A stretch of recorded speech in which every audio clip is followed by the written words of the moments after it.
Ikhwan dan akhwat yang dirahmati oleh Allah Subhanahu wa taala, hadirin hadirat yang dimuliakan oleh Allah Subhanahu wa taala. Insyaallah pada kesempatan yang berbahagia ini kita akan menyampaikan materi dengan tema agar kita mudah untuk bersabar ya, atau kiat-kiat untuk bersabar. Karena kita tahu bahwasanya kehidupan ini adalah darul ibtila ya, tempat untuk diuji. Allah menciptakan kita memang untuk diuji ya. Alladzi khalaqal mauta wal hayata liyabluwakum ayyukum ahsanu amala. Ya Allah Subhanahu wa taala yang menciptakan kehidupan dan kematian untuk menguji kalian siapa di antara kalian yang amalannya terbaik. Jadi mustahil seorang hidup di atas muka bumi ini tanpa diuji. Semua orang juga diuji ya. Sebagaimana si miskin diuji, si kaya juga diuji ya. Sebagaimana si miskin menangis, maka si kaya juga menangis. Sebagaimana rakyat jelata bersedih dan juga khawatir, demikian juga para pejabat, para penguasa, mereka juga bersedih dan mereka juga khawatir. Bahkan bisa jadi kesedihan mereka dan kekhawatiran mereka lebih besar daripada orang-orang biasa. Oleh karenanya, tidak ada seorang manusia pun di atas muka bumi ini kecuali pasti diuji. Karena demikianlah ujian adalah tabiat kehidupan. Laqad khalaqnal insana fi kabad. Sungguh kami telah ciptakan manusia dengan mukabadah, dalam kondisi bersusah payah, dalam kondisi menghadapi ujian-ujian. Makanya saya sering katakan, jika engkau melihat seseorang sedang tersenyum, maka ada dua kemungkinan. Kemungkinan pertama, dia tersenyum dan dia menyembunyikan musibah yang sedang dia alami. Dia sedang diuji, namun dia pandai menata hati sehingga dia di hadapan orang lain dia tersenyum dan dia bisa menyembunyikan kepiluan hatinya. Ya. Ada seorang syekh ditanya, kenapa engkau selalu tersenyum? Dia mengatakan, senyumanku untuk kalian, tangisanku hanya untuk Allah Subhanahu wa taala. Ini kemungkinan pertama. Kemungkinan kedua, dia tidak sedang diuji, makanya dia tertawa, tapi dia menanti ujian berikutnya. Dia menanti ujian berikutnya. Karena demikianlah kehidupan, hanyalah berpindah seseorang dari satu ujian kepada ujian berikutnya. Oleh karenanya, ketika kita sadar bahwasanya hidup ini tidak lepas dari ujian, maka kita harus bersabar. Dan pada kesempatan kali ini kita akan bahas kiat-kiat yang memudahkan kita untuk bersabar. Adapun yang pertama, ikhwan dan akhwat yang dirahmati oleh Allah Subhanahu wa taala, agar mudah bersabar, kita yakin bahwasanya semua yang menimpa kita sudah ditakdirkan oleh Allah Subhanahu wa taala. Ini adalah obat yang sangat manjur yang menjadikan seorang untuk bersabar. Bahwasanya apa yang menimpa dia tidak mungkin dia kabur darinya. Kata Nabi sallallahu alaihi wasallam kepada Ibnu Abbas, "Wa'lam ma asabaka lam yakun liyukhti'ak wa ma akhta'aka lam yakun liyusibak." Ketahuilah wahai Ibnu Abbas, apa yang menimpamu tidak akan meleset darimu, dan apa yang meleset darimu tidak akan menimpamu. Oleh karenanya, apa yang telah menimpa kita sudah tercatat di Lauhil Mahfuz 50.000 tahun sebelum Allah ciptakan langit dan bumi. Maka percuma kita tidak sabar, toh sudah tercatat. Tidak mungkin kita menghindar. Percuma kita menyalah-nyalahkan, dan percuma kita meraung-raung, merintih sementara sudah ditakdirkan oleh Allah Subhanahu wa taala, dan tidak akan kita lolos dari apa yang telah Allah takdirkan tersebut. Ini di antara obat yang sangat manjur. Ketika kita terkena musibah, kita bilang qaddarullah. Qaddarullah wa ma syaa fa'al. Bahwasanya apa yang menimpa kita sudah ditakdirkan oleh Allah Subhanahu wa taala. Ini kiat pertama agar kita mudah bersabar apapun yang menimpa kita. Kalau sudah menimpa kita, maka kita bilang qaddarullah. Sudah takdir Allah Subhanahu wa taala, tidak bisa kita hindari. Terjadi perceraian, qaddarullah, sudah takdir ya. Ada keluarga yang meninggal, kita bilang apa? Qaddarullah. Waktu kita kecurian, kita bilang qaddarullah. Dimaki-maki orang, kita bilang apa? Qaddarullah. Mau diapain? Ya, kita terkena sakit, kita bilang qaddarullah, masya Allah fa'al. Tidak mungkin kita menghindar. tidak mungkin menghindar. Mau ikhtiar dengan ikhtiar semaksimal mungkin, tidak bakalan menghindar. Ma asabaka lam yakun liyukhti'ak. Apa yang menimpamu tidak akan bisa meleset darimu. Apa kata orang beriman? Qul la yusibana illa ma kataballahu lana. Katakanlah, tidak akan menimpa kita kecuali apa yang telah Allah takdirkan bagi kita.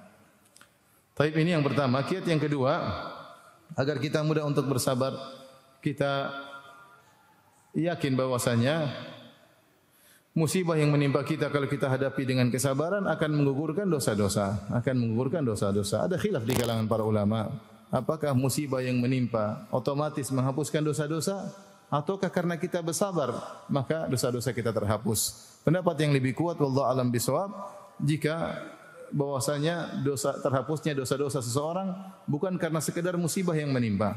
Karena musibah yang menimpa itu dari takdir Allah Subhanahu wa taala, tapi Allah menilai seseorang dari sikap dia menghadapi musibah tersebut. Jika dia bersabar, maka dosa-dosanya akan diampuni dan diangkat derajatnya oleh Allah Subhanahu wa taala. Jika dia tidak bersabar, maka dia semakin terpuruk dan semakin jatuh di mata Allah Subhanahu wa taala. Oleh karenanya perlu kita perhatikan, bukan sekedar musibah menimpa menggugurkan dosa-dosa, tetapi kesabaran seseoranglah yang dinilai oleh Allah yang menggugurkan dosa-dosa. Karena tidak ada satu musibah pun yang menimpa kita kecuali akibat dosa yang kita lakukan. Kata Allah Subhanahu wa taala, "Wa ma asabaka min sayyi'atin famin nafsik." Keburukan apapun yang menimpamu maka itu dari dirimu sendiri. Ya. Ma asabakum min musibatin fabima kasabat aydikum wa ya'fu an katsir. Musibah apapun yang menimpa kalian tidak terjadi kecuali fabima kasabat aydikum, akibat ulah perbuatan kalian. Allah yang berfirman, "Dhaharal fasadu fil barri wal bahri bima kasabat aydin nas liyudhiqahum ba'dal ladzi amilu." Telah nampak kerusakan di daratan dan di lautan akibat ulah perbuatan manusia. Tidak ada musibah apapun kecuali akibat dosa yang kita lakukan. Makanya Rasulullah SAW bersabda, "Ma yusibul muslim min hazanin min wasabin wala nasabin wala hazanin wala hammin wala adan hatta syauka yushakuha illa kafarallahu biha khatayahu." Kata Nabi SAW, tidaklah menimpa seorang muslim apapun musibah, baik keletihan, baik sakit, ya, kesedihan, kegelisahan, gundah gulana, orang mendoliminya, bahkan duri yang mengenainya, kecuali Allah akan menjadikan itu sebagai penebus dosa. Ketika ada seorang wanita merintih karena demam yang menimpanya, maka Nabi SAW menegur wanita tersebut dengan berkata, "La tasubbi al-humma fa innaha tudhibu khataya bani Adam kama yudhibul kir khabathal hadid." Kata Nabi SAW, janganlah kau mencela demam. Ketika dia terkena demam, kemudian dia cela demamnya, Rasulullah SAW tegur, "La tasubbil humma," janganlah engkau mencela demam. Sungguhnya demam itu menghapuskan dosa-dosa anak Adam sebagaimana alat pandai besi menghapuskan karat besi. Oleh karenanya kalau kita terkena musibah, kalau kita bersabar, minimal dosa-dosa kita diampuni oleh Allah Subhanahu wa taala. Mungkin kita sering istighfar, mungkin kita sering bertobat, bahkan kita salat taubat. Tapi mungkin istighfar kita tidak berkualitas. Mungkin tobat kita hanya tobat tidak serius. Sehingga meskipun kita sudah sering bertobat, kita sering istighfar, masih ada dosa-dosa yang tersisa yang belum terhapuskan dengan istighfar tersebut dan taubat tersebut. Bukan karena Allah tidak mengampuni, tapi taubat kita dan istighfar kita tidak memenuhi persyaratan, tidak berkualitas. Maka cara Allah untuk menghapuskan dosa-dosa dengan menimpakan apa? Musibah. Dengan menimpakan musibah, sehingga dengan musibah tersebut seorang akan bersih dari dosa-dosa. Ya, sebut dalam satu hadis, la yazalu rajulu atau al-bala bir-rajuli, ya, tidak senantiasa ada musibah menimpa seorang laki terus ditimpa dengan musibah, dari musibah yang satu musibah berikutnya, ujian yang satu ujian yang berikutnya, hatta yamshi 'alal ardi wa laysa 'alaihi khati'ah, sampai dia bersih, dia berjalan di atas muka bumi tanpa ada dosa sama sekali. Jadi kalau kita terkena musibah, semakin berat musibah tersebut, semakin banyak dosa yang dihilangkan oleh Allah Subhanahu wa taala. Maka kita bersabar. Bahkan dalil-dalil menunjukkan siapa yang bersabar bukan hanya dihapuskan dosa-dosanya, maka dia akan diangkat apa? Derajatnya. Dia akan derajatnya. Cuma saya sering kalau ditanya, Ustaz, kalau kita terkena musibah, apakah kita sedang diuji untuk diangkat derajatnya ataukah kita sedang dihapuskan dosa-dosa karena maksiat yang kita lakukan? Saya katakan, kalau pertanyaan tersebut yang dimaksudkan adalah para nabi, orang-orang soleh, maka mungkin saya jawab, ujian dan musibah tersebut bukan karena maksiat yang mereka lakukan, tapi untuk mengangkat derajat mereka. Tapi kalau model-model kita yang tinggal di sini tiap hari lihat orang bule, kemungkinan besar karena dosa-dosa yang kita lakukan.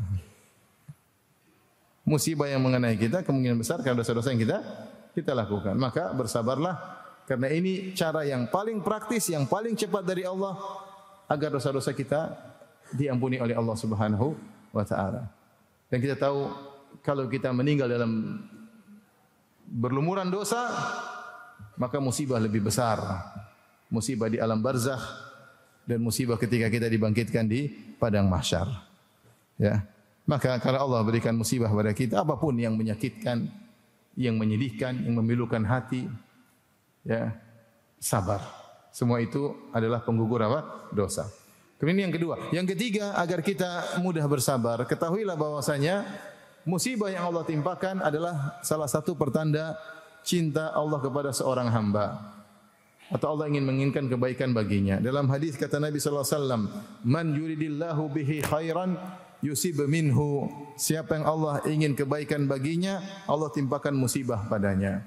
Siapa yang Allah menghendaki kebaikan baginya, Allah timpakan musibah padanya. Di sini Nabi mengatakan, "Man yuridillahu bihi khairan." Siapa yang Allah inginkan kebaikan baginya. Dan khairan di sini datang dalam bentuk nakirah, litafkhim, yaitu Allah, siapa yang Allah ingin kebaikan baginya bukan kebaikan sembarangan, tapi kebaikan yang besar, kebaikan yang agung, maka Allah akan berikan musibah baginya. Yaitu Allah ingin berikan dia pahala yang banyak karena sabar adalah salah satu ibadah yang paling cepat memasukkan seorang dalam surga. Dan saya punya kajian khusus dengan judul seperti ini, bahwasanya sabar adalah cara cepat masuk surga. Saya sebutkan dalilnya banyak dan itu saya tidak akan bahas pada pertemuan kita kali ini. Cuma saya ingin mengatakan, di antara bentuk Allah mencintai seorang hamba, Allah berikan musibah baginya, kemudian Allah bikin dia bersabar sehingga dia memperoleh pahala yang sangat besar.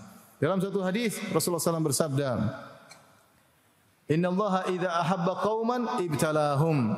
Sungguhnya jika Allah mencintai suatu kaum, maka Allah menguji mereka. Maka Allah menguji mereka. Allah kasih musibah. Jika Allah mencintai suatu kaum, maka Allah uji mereka. Allah kasih musibah bagi mereka. Maka ketika seorang diuji oleh Allah dengan musibah-musibah yang terkadang datang dengan beruntutan, satu pergi datang yang baru, satu hilang lagi datang berikutnya. Husnudzan kepada Allah. Ini Allah mencintai saya. Minimal dosa-dosa diampuni. Kemudian derajat bisa diangkat. Apa kata Nabi sallallahu alaihi wasallam? "Idza aradallahu bi 'abdihi khairan ajjala lahu al-'uqubata fid dunya. Wa idza arada bi 'abdihi syarran amsaka 'anhu hatta yuwaffiya bihi yaumal qiyamah." Jika Allah menghendaki kebaikan pada suatu hamba, Allah segerakan hukumannya di dunia. Dan itu mengurangi dosa-dosa. Dan jika Allah menghendaki keburukan pada seorang, maka Allah tahan hukumannya sampai Allah balas hukumannya dengan sempurna pada hari kiamat kala. Betapa banyak orang-orang zalim dibiarkan oleh Allah dengan kezalimannya, di puncak kesombongannya, baru kemudian Allah cabut nyawanya. Allah tidak balas di dunia, balasnya nanti di alam barzakh dan juga di padang mahsyar di akhirat kala. Oleh karenanya, di antara hal yang bantu kita untuk kuat dalam menghadapi ujian dan musibah, ini adalah tanda Allah cinta kepada kita. Oleh karenanya orang yang paling banyak ujiannya adalah orang yang paling beriman. Ketika Nabi SAW ditanya, "Man asyadun nasi balaan?" Ya Rasulullah, siapa orang yang paling banyak ujiannya? Maka Rasulullah SAW mengatakan, "Al-anbiya," yaitu para nabi. Itu orang yang paling dicintai oleh Allah Subhanahu wa taala.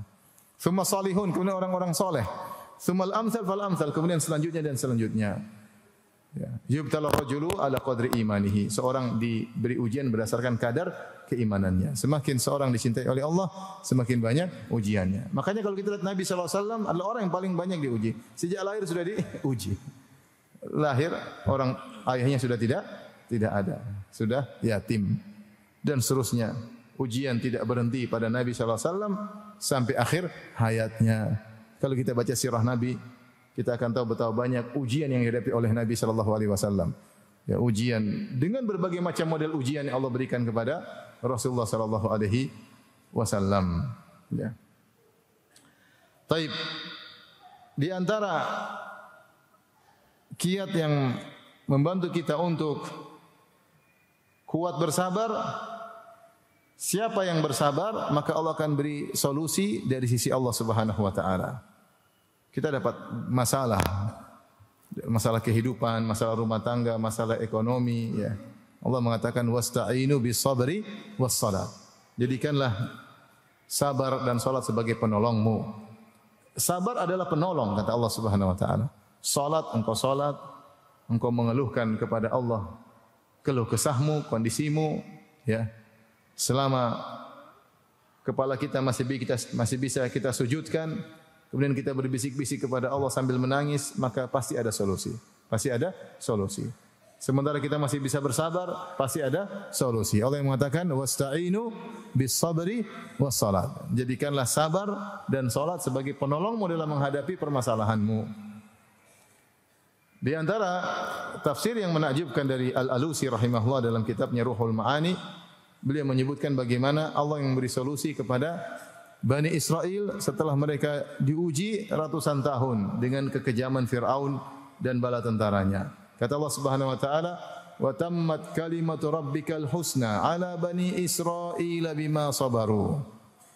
Maka tetapkanlah oleh Allah Subhanahu wa taala keputusan Allah yang baik bagi Bani Israel bima sabaru, atas kesabaran mereka. Atas kesabaran mereka. Seandainya mereka tidak bersabar, maka tidak ada solusi. Tapi Allah mengatakan Allah memberikan kesudahan yang indah bagi mereka, di mana Allah menenggelamkan Fir'aun dan bala tentaranya dengan jumlah yang begitu banyak pasukannya, sementara Bani Israel sangat sedikit. La syidhimatun qalilun, mereka hanya sedikit, kata Fir'aun dengan sombongnya. Secara kasat mata, secara hukum materi, tidak mungkin Bani Israel bisa selamat dengan kejaran Fir'aun dan tentaranya yang begitu banyak. Tetapi kata Allah, wa tammat kalimatu rabbikal husna ala Bani Israil bima sabaru. Maka Allah tetapkan keputusan yang indah bagi Bani Israel dengan menyelamatkan mereka. Kenapa? Bima sabaru, karena mereka bersabar. Al-Alusi mengatakan, jika seorang bersabar, Allah akan beri solusi dari sisi Allah Subhanahu wa taala. Ini adalah faedah, manfaat yang paling besar yang buat seorang mudah untuk bersabar. Kalau kau hadapi permasalahan, ingin solusi dari dirimu atau ingin solusi dari Allah? Kalau kau ingin solusi dari dirimu, ya sudah, enggak usah bersabar, ngamuk sana ngamuk sini. Mungkin kau dapat solusi, tapi efek negatifnya banyak, efek sampingnya banyak. Entah muncul sekarang atau belakangan. Tapi kalau kau ingin solusi dari Allah Subhanahu wa taala, sabar. Allah punya cara. Enggak usah ngamuk-ngamuk, tidak usah curhat di medsos, enggak perlu. Kamu salat, berdoa, ikhtiar, serahkan sama Allah, bersabar. Ya, jangan ngamuk-ngamuk di medsos, ya. Jangan maki-maki di medsos, sabar. Apalagi maki-maki di rumah, kasihan istri, ya. Jadi sabar, solusi akan datang dari Allah dengan cara Allah yang tidak pernah kau duga, Oleh karenanya, di antara hal yang membantu kita untuk bersabar agar permasalahan kita selesai, ya, sabar. Karena kalau kita sabar, solusi akan datang. Kita mau teriak, enggak usah teriak. Kita mau marah, mau melampiaskan kemarahan, enggak usah, sabar, sudah, tenang aja. Istighfar, baca Quran, sambil berusaha ikhtiar. Akan datang solusi dari cara Allah yang di luar dari dugaan kita. Dan ini sangat bermanfaat dalam kehidupan, ikhwan. Siapa yang mencobanya, maka dia akan merasakan manfaat yang luar biasa. Betapa banyak masalah selesai dengan cara Allah. Caranya wasta'inu bis-sabri was-salat. Bersabar dan apa? salat. Bukan berarti pasrah, enggak, tetap ikhtiar, berusaha, tapi sabar dan salat. Ada hal yang membuat kita teriak, buat kita marah, sabar. Kapan kita lepaskan sabar? Berarti kita melepaskan solusi dari Allah dan kita ingin cari solusi sendiri. Dan kalau solusi dari kita, pasti banyak efek negatifnya. Tapi yang berikutnya, makanya Al-Alusi rahimahullah kalau kita baca tafsirnya, dia menyebutkan berapa banyak.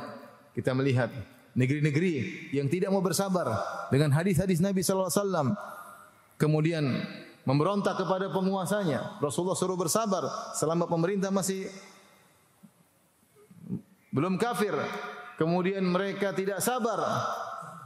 Tidak ada solusi yang indah. Solusi cuma sekejap, kemudian setelah itu musibah yang berkepanjangan. Dia bicara di zaman dia. Al-Alusi dalam kitabnya Ruhul Ma'ani. Dan kita lihat juga di zaman sekarang. Betapa banyak negeri tidak sabar, tidak menjalankan hadis-hadis Nabi SAW, akhirnya kelihatannya solusi cuma sebentar. Setelah itu kesedihan yang berkepanjangan. Pertumpahan darah, ekonomi yang jatuh, perang saudara, perang di antara kabilah, suku, mengerikan. Oleh karenanya, solusi yang terbaik dari Allah Subhanahu wa taala dengan bersabar dan berdoa kepada Allah Subhanahu wa taala, berpegang teguh dengan sunnah-sunnah Nabi sallallahu alaihi wasallam. Ini di antara obat yang sangat manjur agar kita bersabar. Ingin solusi dari siapa? Dari Allah. Dari Allah. Disebutkan dalam, saya dengar suatu ceramah, ada seorang wanita, suaminya marah-marah kemudian pergi. Apa yang dia lakukan? Ya sudah, dia bersabar. Dia cuma istighfar. Astagfirullah, astagfirullah. Terus istighfar sampai suaminya pulang kembali. Suaminya pulang kembali.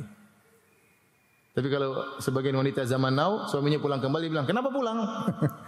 Suaminya pergi lagi nanti. Udah, Allah sudah kasih solusi, masih. Kapan tidak sabar, hilang solusi. Taib. Yang berikutnya di antara hal yang bantu kita untuk bersabar. Sabar, bahwasanya musibah itu adalah salah satu dari pernak-pernik kehidupan yang tidak mungkin kita hindari. Yang mungkin kita, pasti akan menimpa kita. Ibnu Taimiyah rahimahullah mengibaratkan dengan cuaca. Bukankah kalau kamu hidup ada cuaca, ada hujan, ada musim panas, ada musim dingin. Kalau di sana di di Syam, ya, ada musim dingin sekali, panas sekali. Tidak bisa kau hindari, tapi kau kan sabar karena kau tahu ini akan terlewatkan. Musim dingin ya akan lewat, musim panas akan lewat. Demikian juga namanya ujian kehidupan, akan datang dan akan pergi. Ya, akan datang dan pergi. Hujan tidak selamanya hujan, akan berubah cuaca. Panas tidak akan panas selamanya, akan berubah cuaca. Dingin tidak selamanya dingin, akan berubah cuaca. Musibah seperti itu. Musibah seperti itu adalah pernak-pernik kehidupan yang tidak mungkin kita hindari. Nah, kalau kamu tahu kamu tidak bisa menghindarinya, sabar. Sudah, nanti akan pergi. Kan? Akan pergi. Ya.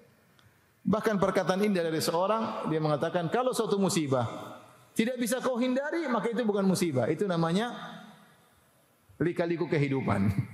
Seperti contohnya di mana? Seperti tinggal di Jakarta. Tinggal di Jakarta, di antara musibah harian macet. Tiap hari macet. Jangan dianggap musibah. Jangan dianggap problematika. Sudahlah, itu tidak bisa kau hindari. Anggap saja lika-liku apa? Kehidupan. Mau gimana? Kalau tidak mau macet, ya jangan tinggal di Jakarta. Kalau tinggal di Jakarta pasti apa? Macet, pasti macet. Ya sudah, anggap saja itu adalah pernak-pernik kehidupan. Jalani ya. Nah, saya katakan bahwasanya demikian juga namanya musibah, namanya ujian kehidupan. Siapa sih tidak diuji? Siapa sih tidak menangis? Walladzi adhaka wa abaka. Dialah Allah yang membuat tertawa, dialah Allah yang membuat juga menangis. Kehidupan pasti ada ujian ya. Siapa sih yang tidak pernah diuji? Jangan antum kira hanya si miskin yang mencret. Raja juga mencret. Emang ada raja yang enggak mencret? Raja pasti mencret ya. Jangan dikira si miskin saja yang kepalanya pusing. Emang raja tidak pusing? Pusing juga ya. Saya dulu punya kawan, dia tukang pijitnya, rahimahullah sudah meninggal dunia. Dia dulu tinggal di Madinah dan dia tukang pijitnya Amir Madinah. Saya sering ngobrol sama dia.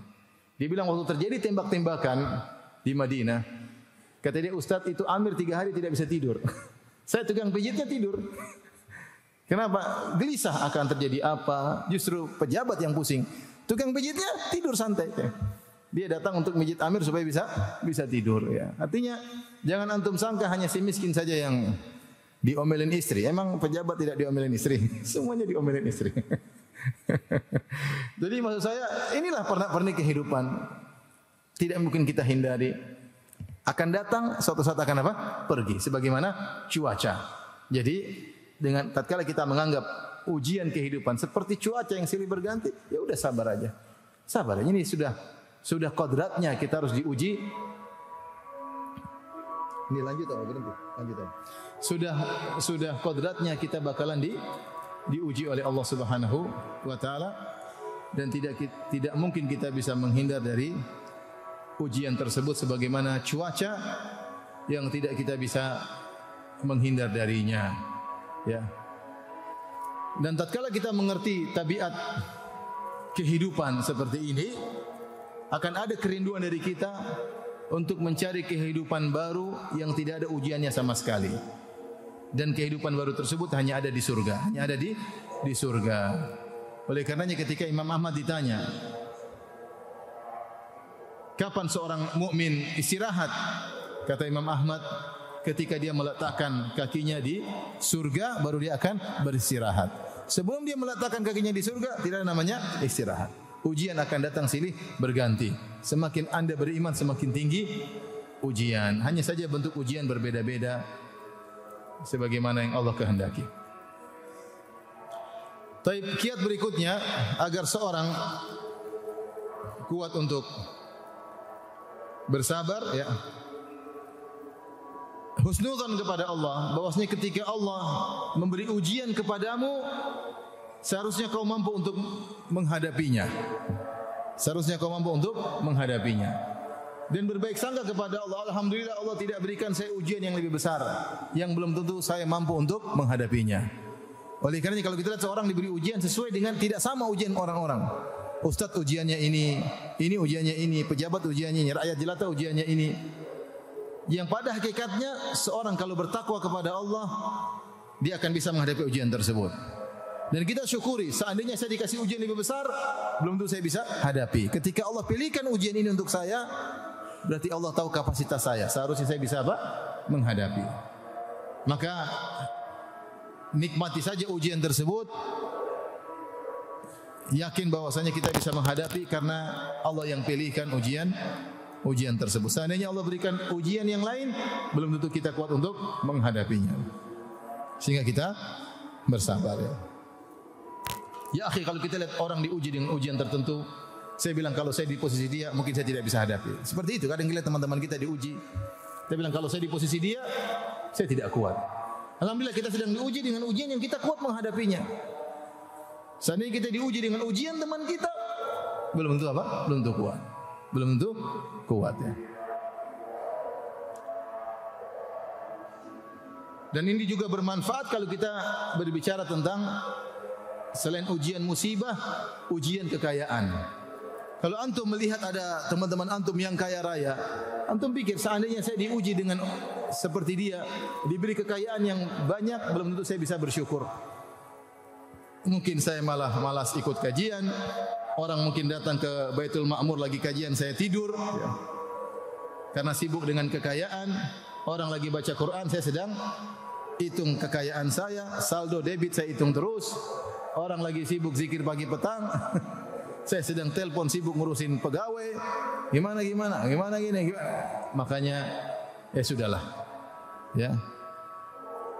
Apa yang Allah berikan itu yang terbaik. Kalau kita diberikan lebih belum tentu kita bisa bersyukur. Ada saatnya kalau memang kau pantas untuk diuji dengan ujian seperti itu, maka Allah akan berikan.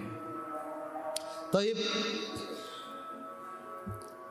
Di antara kiat yang membantu kita untuk bisa bersabar, di antaranya kita husnudzan kepada Allah Subhanahu wa taala. Sungguhnya Allah memberikan kita ujian ini yang mampu kita hadapi untuk menghindarkan kita dari ujian yang lebih besar.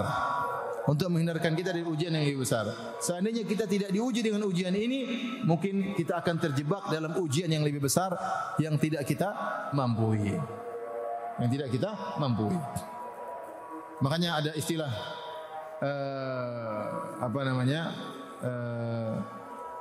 sebagian orang-orang Arab kalau terkena musibah misalnya kecelakaan, maka mobilnya rusak, dia mengatakan alhamdulillah cuma di mobil. Alhamdulillah kita selamat. Ya, alhamdulillah kita selamat. Ya. Ya, ini ujian bisa kita hadapi. Mungkin kecelakaan ini kalau kita tidak kena kecelakaan ini, mungkin ada kecelakaan yang lebih besar yang merenggut nyawa kita. Allah yang lebih tahu. Maka disebutkan ada seorang panglima perang. Dia terkena musibah, entah jatuh entah apa sehingga kakinya sakit. Kakinya sakit. Dan dia menghadapi musibah tersebut, ujian tersebut dengan sabar. Subhanallah, beberapa hari kemudian datang utusan dari Ubaidillah bin Ziyad meminta dia untuk memimpin pasukan untuk menghadang Husain bin Ali bin Abi Thalib. Kita tahu yang membunuh Husain adalah Ubaidillah bin Ziyad. Subhanallah, dia baru sadar. Kemudian dia mendengar berita Husain bin Ali bin Abi Thalib radhiyallahu anhu dibunuh di Karbala. Dia baru sadar, seandainya saya sehat waktu itu, mungkin saya akan menjadi pemimpin pasukan yang membunuh siapa? Husain bin Ali bin Abi Thalib. Tapi Allah menghindarkan saya dari musibah tersebut dengan menjadikan saya sakit sehingga ketika saya dipanggil untuk memimpin pasukan, saya tidak bisa.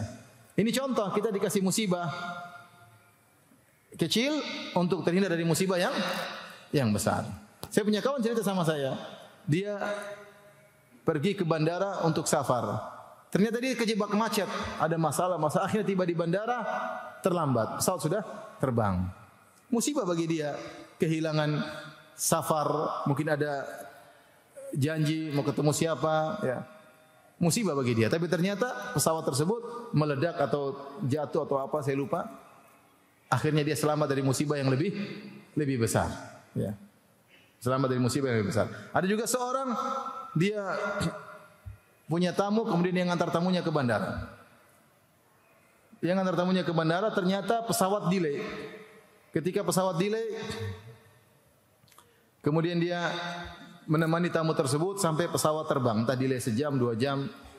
Setelah dia mengantarkan temannya di bandara, kemudian dia balik ke rumah, ternyata rumahnya dirampok. Banyak perampok masuk rumahnya mencuri hartanya. Kemudian dia bilang, coba tadi saya tidak antar teman saya, mungkin saya sedang di rumah. Maka ada yang tegur, ya akhi, memang kalau ente di rumah, perampok tidak bunuh ente mungkin dibunuh juga. Bukan cuma harta yang diambil, ente juga akan dibunuh.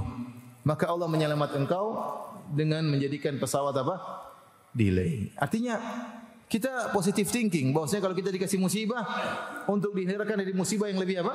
Lebih besar. Dengan demikian kita mudah untuk bersabar. Alhamdulillah, nikmati aja musibah yang ada, ujian yang ada, karena kita sedang dihindarkan dari ujian yang lebih berat. Maka jangan teriak-teriak, jangan lempar sana lempar sini, ya.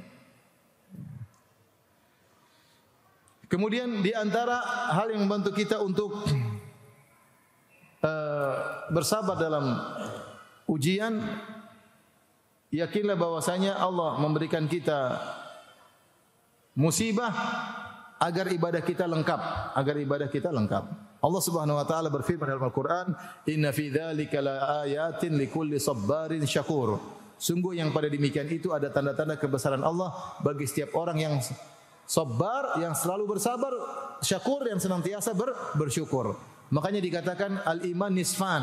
Iman itu terdiri atas 2. Atau iman itu satu kesatuan dibagi 2. Setengahnya adalah sabar, setengahnya adalah syukur. Mungkin selama ini kita bisa beribadah dengan ibadah syukur. Kita diberi rezeki, diberi keluarga, diberi kesehatan, kita bersyukur sama Allah. Tapi kita belum sempurna ibadahnya. Ada ibadah sabar yang belum kita lakukan. Maka Allah kasih musibah. Agar iman kita bisa sempurna. Ada ibadah yang kurang lengkap. Kalau kita bersyukur saja, masih ada yang kurang lengkap. Maka Allah kasih ujian agar kita bisa beribadah dengan ibadah yang sabar. Karena tidak ada yang bisa merasakan ibadah sabar kecuali orang terkena musibah. Baru hatinya terenyuh, kemudian dia nangis, dia pasrah. Orang yang diberi kekayaan tidak bisa merasakan itu. Orang yang diberikan kesehatan dia tidak bisa menerapkan ibadah tersebut. Hatinya enggak terenyuh. Beda dengan orang terkena musibah, dia enggak bisa apa-apa, kemudian dia menangis, dia salat malam. Ini tidak bisa dilakukan oleh orang-orang yang tidak terkena musibah, tidak bisa dilakukan oleh ahlul afiyah. Oleh karenanya agar ibadah seorang sempurna, Allah berikan dia kenikmatan sehingga dia bersyukur, dan Allah berikan juga kepada dia musibah agar dia bisa beribadah kepada Allah dengan ibadah sabar yang hanya bisa dilakukan oleh orang yang terkena musibah. Situlah dia merasakan kelezatan ibadah, situlah dia merasakan kelezatan salat malam, situlah dia merasakan bahwasanya tangisannya mendatangkan kebahagiaan. Dia menangis tapi ada kebahagiaan. Ini tidak bisa dilakukan oleh orang yang tidak terkena musibah. Taib.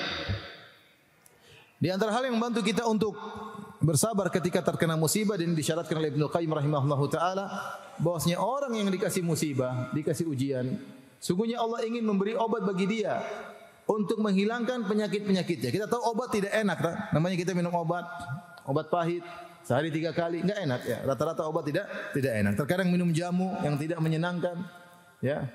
Tetapi itu adalah untuk kemaslahatan kita, untuk kebaikan kita. Kata Ibnu Qayyim rahimahullahu taala, seandainya orang tidak pernah terkena musibah, maka dia akan terkena berbagai macam penyakit. Di antaranya penyakit ujub, di antaranya penyakit apa? Sombong. Coba bayangkan kalau antum dagang untung terus enggak pernah rugi. Kira-kira sombongnya kayak apa? Sombongnya luar biasa, ya. Ya, sombong luar biasa. Tapi sesekali rugi biar tidak ujub. Kalau antum berhasil terus, antum akan sombong. Ya. Kalau antum menang terus, antum akan apa? Sombong. Baru juara kampung sudah sombong. Belum juara nasional. Tapi kadang Allah menjadikan kita berhasil, terkadang Allah menjadikan kita gagal. Agar hilang kesombongan kita. Karena kalau kita selalu berhasil, kadang-kadang kita lupa sama Allah Subhanahu wa taala. Maka Ibnu Qayyim mengatakan rahimahullah taala, seandainya seorang tidak dikasih musibah, mungkin dia akan terkena penyakit Firaun. Akan terkena penyakit Firaun. Disebutkan oleh sebagian ahli tafsir atau ahli sejarah, kenapa Firaun dia merasa dirinya Tuhan? Karena dia umurnya 400 tahun dan dia sehat. Sehingga dia merasa dia tidak bakalan apa? Mati. Sementara orang lain mungkin mati. Dia merasa dirinya hebat dan dia merasa dia tidak bakalan mati, maka timbul kesombongan dan dia merasa dia adalah Tuhan. Dan selama ini di Mesir apa yang dia katakan berjalan, sehingga dia mengatakan dia adalah Tuhannya orang Mesir. Sampai kemudian dia mengatakan, Ana rabbukumul a'la, aku Tuhan kalian yang maha tinggi. Oleh karenanya, kalau seorang tidak terkena musibah, maka dia bisa terkena penyakit ujub. Atau bisa terkena penyakit sombong. Kalau sudah terkena penyakit sombong, itu musibah yang lebih besar daripada musibah yang dia alami. Kemudian di antara hal yang bantu kita untuk bersabar, ikhwan dan akhwat yang rahmatillah subhanahu wa ta'ala, ini mungkin yang terakhir, bahwasanya setiap keperluan yang kita rasakan, setiap kesedihan, setiap keperluan yang kita rasakan, itu akan berubah menjadi kenikmatan di alam sana, di alam akhirat. Ya, di alam akhirat. Maka semakin pilu, semakin besar pahalanya. Semakin sakit, semakin sedih, semakin besar pahalanya. Semakin besar pahalanya. Ya. Dan demikianlah saya bilang tabiat kehidupan dunia. Semakin kita mencintai sesuatu, maka semakin pilu juga ketika berpisah darinya. Ya, seperti itu. Kalau kita tidak cinta, berpisah santai-santai aja. Semakin kita sayang, semakin pilu perpisahan, semakin sedih hati ini. Ya. Ya, semakin sedih hati ini. Apa kata Jibril alaihissalam kepada Nabi Muhammad sallallahu alaihi wasallam? Wahai Muhammad, ahbib man syi'ta fa innaka mufariquh. Cintailah siapa yang kau kehendaki, maka kau pasti akan berpisah darinya. Oleh karena Rasulullah SAW, karena begitu sayang kepada Khadijah, maka Allah uji dia dengan terpisah dari Khadijah radhiyallahu taala anha.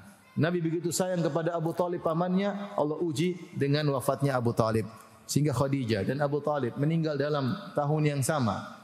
Yang selama ini dua orang inilah yang membela Nabi sallallahu alaihi wasallam. Kalau Nabi pulang ke rumah, maka yang menjadi pelipur lara adalah istrinya Khadijah. Kalau Nabi di luar diganggu oleh orang musyrikin, maka yang pasang badan adalah Abu Talib.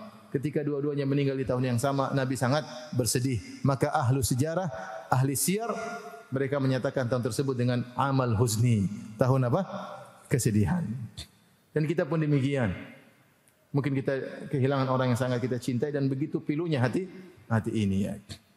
Mungkin istri meninggal, mungkin orang tua meninggal, mungkin anak meninggal, ya, yang kita cintai. Maka semakin kita mencintai seorang, semakin pilu hati ini ketika berpisah darinya. Namun ingatlah kepiluan tersebut, kalau kita sabar, maka akan berubah menjadi kebahagiaan. Semakin pilu, semakin sakit, semakin besar apa?